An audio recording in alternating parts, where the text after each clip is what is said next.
slaan we zo wel even in. Ja. Hij won dan.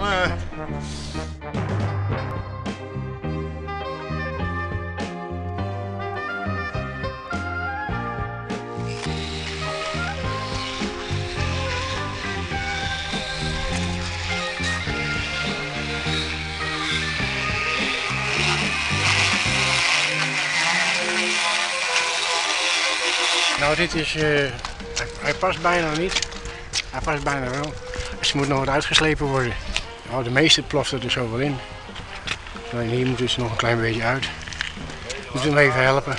Ja, als het zo staat, zoals nu weer, en je bedenkt hoe het was, dan heb je hier toch wel, samen met Bouw 75, de metselaars en de steenhouwer, hebben we hier toch wel een hele goede prestatie geleverd, denk ik.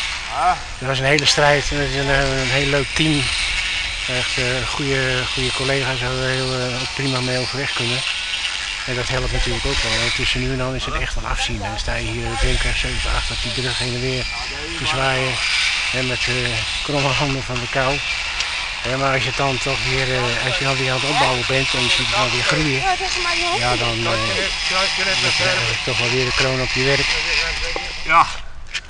Zal ik even naar de smederij die laatste moer even smeden? Ja, doe maar even. Want, Jij kan je wel even redden. ja, wij moeten dit nog wat uitvrezen. Ja.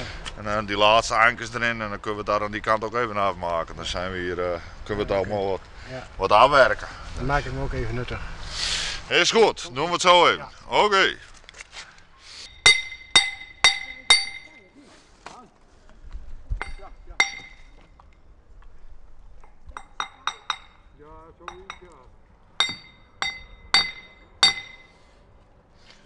Nou, kennen we er 100 hier.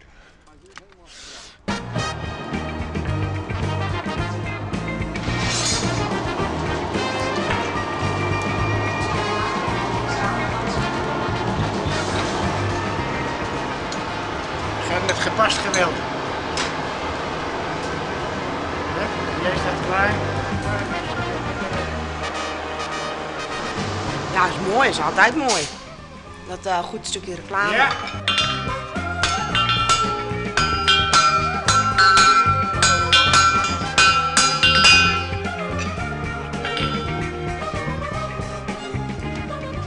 Het is een heel gevecht ook, met het vuur, met kolen, met weer, met wind, met water.